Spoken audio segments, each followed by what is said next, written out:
नमस्ते दोस्तों, pharma notes के इस यूट्यूब चैनल में आप सबों का स्वागत है। आज के इस वीडियो लेक्चर में हम डीएसएसएसबी के फार्मासिस्ट के हुए रिसेंट एग्जाम्स की क्वेश्चन पेपर को यहाँ पे डिस्कस करने वाले हैं।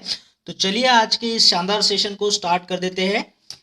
तो देखिए यहाँ पे पूछा गया था the RNA virus that causes the cancer in humans. Human में जो कैंसर कॉज करने वाला आरएनए वायरस है उसको बताना है आपको, आरएनए। ठीक है, तो यहाँ पे ऑप्शन दिया था human papilloma virus, hepatitis B virus, human T cell leukaemia virus या फिर एप्स्टीन बार वायरस। तो देखिए यहाँ से सही जवाब जो लिखना था HBV जो है ये डीएनए वायरस है। ह्यूमन पैपिलोमा वायरस ये भी एक डीएनए वायरस है। ये रिस्पॉन्सिबल होता है ये सेक्सुअली ट्रांसमिटेड इन्फेक्शन के लिए, पैपिलोमा वायरस। और ये एप्स्टीन बार वायरस ये भी एक डीएनए वायरस है दोस्तों। यहाँ से जो HTLV दिख रहा है आपको, human T cell leukaemia virus, ये एक आरएनए वायरस है दोस्तों जो कैंसर कॉज करता है ह्यूमन में। तो HTLV को याद रखिएगा, ये आरएनए वायरस यहाँ से सही करना था। और ये भी चीज याद रखिएगा, HBV को छोड़ के, HBV को छोड़ के जो भी HAV, HCV, HDV या फिर HEV जो है हेपेटाइटिस वाले वायरस, ये सारे आरएनए वायरस है। और जबकि हेपेटाइटिस बी HBV जो है वो डीएनए वायरस है दोस्तों। इस पे भी सवाल बन सकता है, तो इस तरीके से आपने जवाब देना था। HTLV जो है आरएनए वायरस होगा। चलिए नेक्स्ट क्वेश्चन यहाँ पे डिस्कस करते हैं। One of the following chemical constituent present in the Vandenberg reagent is.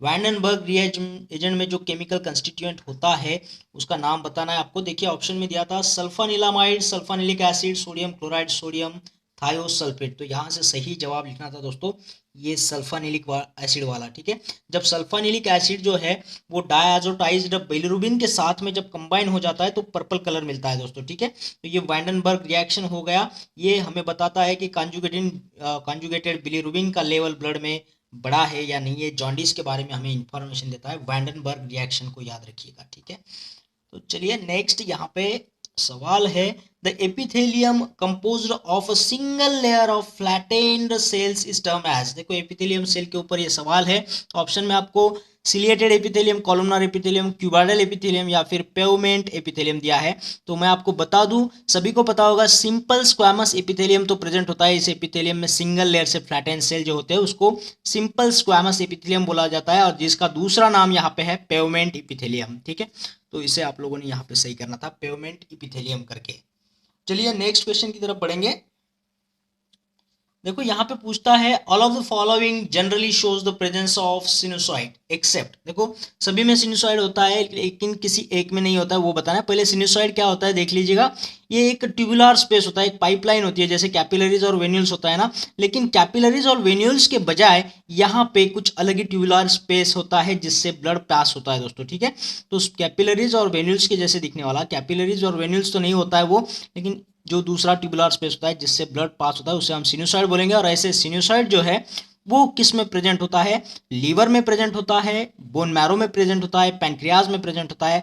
हालांकि ये ब्रेन में प्रेजेंट नहीं होता है दोस्तों। ठीक है, तो यहाँ से जवाब टिक करना था ब्रेन में इस तरीके का सिनुसॉइड प्रेजेंट नहीं होता है।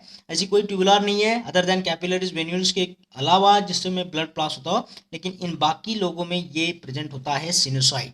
चलिए नेक्स्ट क्वेश्चन की तरफ बढ़ते हैं। पूछा गया था enzyme that is responsible for conversion of ATP to cyclic AMP. ATP का कन्वर्जन साइक्लिक एएमपी में होता है, लेकिन उसके लिए कौन सा एंजाइम जरूरी होता है। देखिए ऑप्शन में ज्यादा गुआनिल साइक्लेज, फॉस्फोडाइस्टरेज, एडेनिल साइक्लेज या फिर लाइपोप्रोटीन लाइपेज। तो यहाँ से सही जवाब सभी को पता होना चाहिए दोस्तों। एडेनिल साइक्लेज जो एंजाइम है ये एटीपी का कन्वर्जन साइक्लिक एएमपी में कन्वर्ट करता है दोस्तों। नेक्स्ट सवाल है यहाँ पे the phase of the cell cycle. जो सेल साइकिल होता है ना ये वाला, तो ये cell cycle during which the cell may leave the cell cycle. Cell cycle को छोड़ने वाला जो सेल है इसमें फेज है वो बताना है हमें। ऑप्शन में दिया है G1 phase, G0, S phase या फिर M फेज। तो मैं आपको बता दूं ये साइकिल जो है यहाँ पे ये माइटोटिक डिवीजन वाला होता है।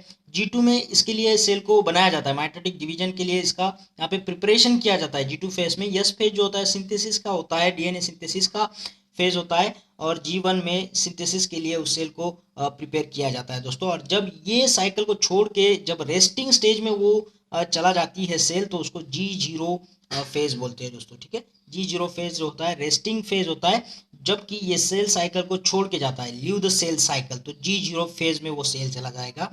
इसलिए यहाँ पे सही ऑप्शन होगा G0 करके। ठीक है, नेक्स्ट है यहाँ पे सवाल which of the following is a plasma protein derived chemical mediator of inflammation. Chemical mediator of inflammation बताना है। वैसे तो बहुत सारे हैं, लेकिन यहाँ पे देखिए प्लाज्मा प्रोटीन डिराइव्ड बोला है, प्लाज्मा प्रोटीन डिराइव्ड। तो यहाँ पे ऑप्शन देखिए साइटोकाइन, ग्लोबुलिन, सेरोटोनिन या फिर ब्रैडिकाइनिन। तो ऐसा केमिकल मीडिएटर जो प्लाज्मा प्रोटीन डिराइव्ड है और जो इन्फ्लेशन के लिए रिस्पॉन्सिबल है वो होता है ब्रैडिकाइनिन दोस्तों। ठीक है, ब्रैडिकाइनिन रिलीज होगा तो इन्फ्लामेशन होगा। और हाँ दोस्तों, हमारी जो फार्मा नोट्स की पीडीएफ मेंबरशिप है उसको आप लोगों ने आज ही ज्वाइन करना है बाय कंट्रीब्यूटिंग ओनली 999 रुपीज़ दोस्तों। ये कंट्रीब्यूशन आप कोई भी ऑनलाइन ट्रांजेक्शन ऐप से कर सकते हो, जैसे गूगल पे, फोन पे या फिर पेटीएम से। जैसे ही आपका ट्रांजेक्शन हो जाता है आपको हमारे प्राइवेट टेलीग्राम चैनल से लिंक किया जाएगा, जहाँ पे आपको ये सारा मटेरियल मिलता रहेगा दोस्तों। आप आपकी तैयारी यहाँ से कर सकते हो। और ये जो ट्रांजेक्शन करना है आपको हमारा इस मोबाइल नंबर को नोट कर लीजिएगा, इसको यूज़ करके ही करना है, जो है 8087339648 पर। ठीक है, और अपने दोस्तों में इसे ज़्यादा से ज़्यादा शेयर करिएगा ताकि उनको भी इस मटेरियल का लाभ लेने का फायदा हो दोस्तों। चलिए नेक्स्ट क्वेश्चन की तरफ बढ़ेंगे।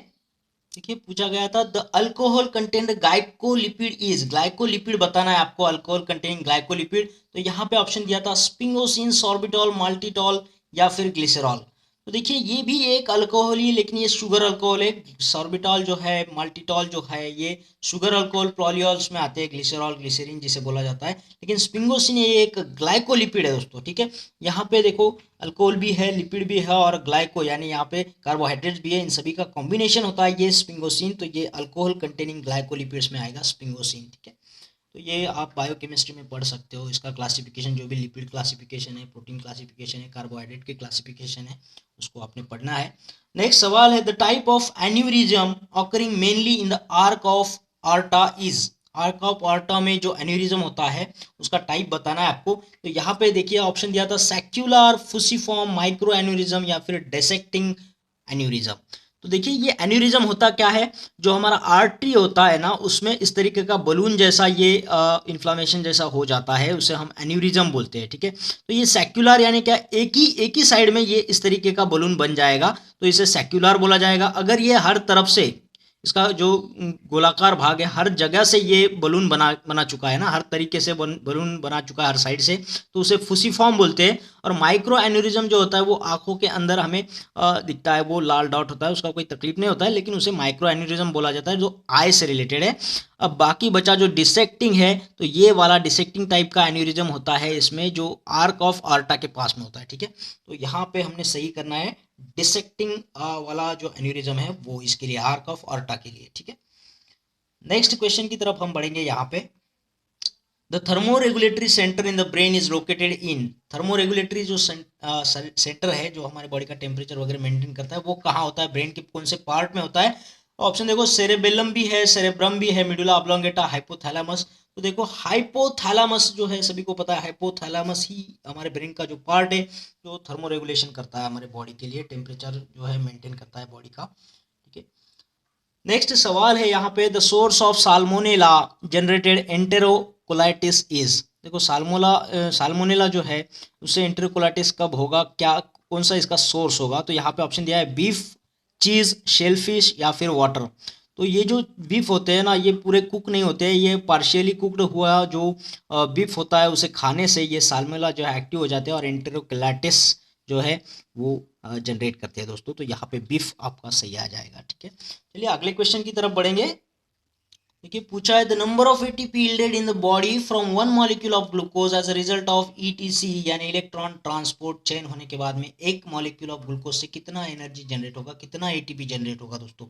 देखिए जो हम देखते हैं ग्लाइकोलिसिस हुआ या फिर पायरुविक एसिड जो लास्ट प्रोडक्ट है ग्लाइकोलिसिस का, उसके बाद में जब एसिटिल कोए बनता है वहाँ पे भी NADH2 के टाइप में एनर्जी बनता है, फिर क्रेब साइकिल में भी एनर्जी बनता है। तो कहीं कहीं पे डायरेक्टली एटीपी फॉर्म में यूजेबल टाइप में एनर्जी बनता है या फिर कहीं पे नाड़ू एंड फाड़ू NADH2 एंड FADH2 के फॉर्म में भी एनर्जी बनता है, GTP के फॉर्म में एनर्जी बनता है, उससे कन्वर्ट किया जाता है ETC में। ठीक है, ETC उसे क्या करता है, कन्वर्ट करता है simple usable form of energy that is ATP, electron transport chain से जो भी ये complex form of energy molecule है NADH2 FADH2 तो वो कन्वर्ट हो जाते हैं ATP के अंदर। ठीक है, तो इलेक्ट्रॉन ये ट्रांसपोर्ट चेन से जाने के बाद में पूरा एनर्जी जाने के बाद में कितना ATP बनेगा, यहाँ पे पूछा है एक मॉलिक्यूल ऑफ ग्लूकोज से। तो देखो यहाँ पे ऑप्शन दिया है 4 है, 32 है, 2 है या 6 है। तो यहाँ से सही ऑप्शन है दोस्तों ये 32 एटीपी बनता है। देखो एरोबिक और एनएरोबिक, एरोबिक जब ऑक्सीजन का प्रेजेंस होता है उसमें क्या होता है, या फिर हम ह्यूमन बींग्स में क्या होता है, ग्लाइकोलिसिस के अंदर 7 एटीपी बनेगा, ठीक है।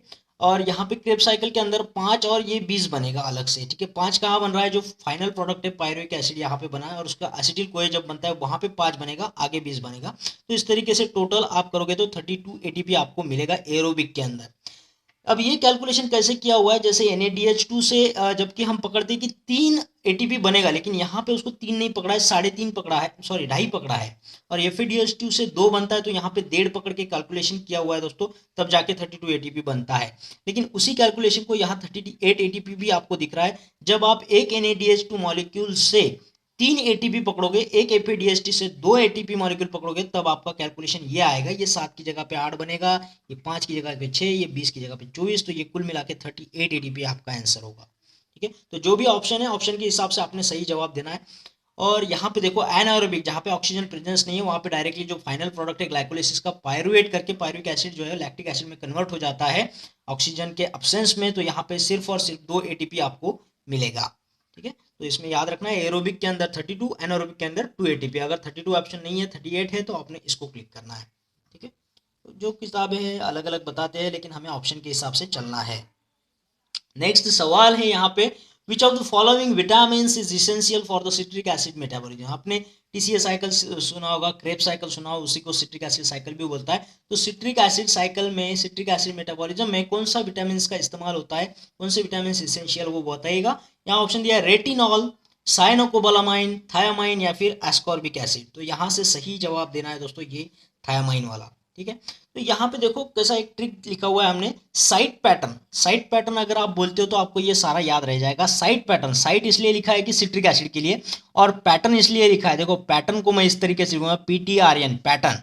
अब P माने क्या, B5 विटामिन हो जाएगा पेंटोथेनिक एसिड, T माने क्या हो जाएगा थायामाइन B1 विटामिन, R माने होगा राइबोफ्लेविन यानी B2 विटामिन, और N यानी होगा निकोटिनिक एसिड या फिर नियासिन जो है B3 विटामिन। तो ये जो 4 विटामिन है बी कॉम्प्लेक्स में से, B1 B2 B3 and B5, ये विटामिन इसेंशियल होते हैं सिट्रिक एसिड साइकिल के मेटाबॉलिज्म में, ठीक है। तो इस ऑप्शन में से यहाँ पे हमें B1 ऑप्शन दिया था थायामाइन, तो हमने उसे क्लिक कर दिया कि ये इसेंशियल है, और बाकी ये सारे विटामिन भी है। और इसके अलावा एक लाइपोइक एसिड करके एक कंपाउंड है, लाइपोइक एसिड, ये भी इसमें इस्तेमाल होता है दोस्तों, इस विटामिन के साथ में लाइपोइक एसिड। ये 5 कंपाउंड जो है सिट्रिक एसिड साइकिल मेटाबॉलिज्म में ये काम आते हैं, सिट्रिक एसिड मेटाबॉलिज्म में ये इंपॉर्टेंट है, इसेंशियल है दोस्तों, ठीक है। तो साइट पैटर्न को याद रखिएगा। नेक्स्ट है यहाँ पे सवाल, the icteric index is a measure that is used to identify. Icteric index किससे रिलेटेड है बताइएगा दोस्तों। यहाँ पे ऑप्शन दिया है डिसीज के अलग अलग नाम, गाउट है, डायबिटीज है, जॉन्डिस है या फिर एनीमिया है। तो मैं आपको बता दूं, इक्टेरिक का मतलब होता है येलो। येलो, येलो कब होता है, हमारी आंखें येलो होती है, बॉडी का कलर येलो होने लगता है, तो ये होता है जॉन्डिस में दोस्तों, ठीक है। तो इसका जवाब आपने लिखना है जॉन्डिस। इक्टेरिक इंडेक्स जो है वो जॉन्डिस से कनेक्टेड है। इक्टेरिक इंडेक्स हमें जॉन्डिस को मेजर करने में काम आता है। तो इसका एक ट्रिक हमने बताया है यहाँ पे, देखो John is dismissed from ICT, Indian chemical technology, या फिर इंडियन केमिकल जो इंस्टीट्यूट होते हैं ICT के केमिकल टेक्नोलॉजी वाला, तो वहां से उसको जॉन को डिसमिस कर दिया गया है। जॉन डिसमिस से आप याद रख सकते हो जॉन्डिस, और ICT से आप याद रखोगे ये इक्टेरिक वाला, ठीक है। इक्टेरिक इंडेक्स ICT, इक्टेरिक इंडेक्स जो है जॉन से रिलेटेड, जॉन्डिस से रिलेटेड है दोस्तों। चलिए अगला सवाल यहाँ पे है, the most abundant plasma protein present in the body. सबसे ज्यादा मिलने वाला जो प्रोटीन, प्लाज्मा प्रोटीन है, वो कौन सा है। यहाँ पे देखो अलग अलग प्लाज्मा प्रोटीन्स के नाम दिए हुए हैं, अल्ब्यूमिन, प्लाज्मिनोजन, फाइब्रिनोजन या फिर ग्लोबुलिन। तो यहाँ से सही जवाब होगा दोस्तों ये अल्ब्यूमिन है, जो बहुत ज़्यादा मात्रा में देखने मिलता है बॉडी में। और इसका ट्रिक कैसे याद रखोगे, ऑल बूमिंग मतलब बहुत सारा बन रहा है ना, ऑल बूमिंग। अब इसको पढ़ोगे तो अल्ब्यूमिन आपको आसानी से याद आ जाएगा।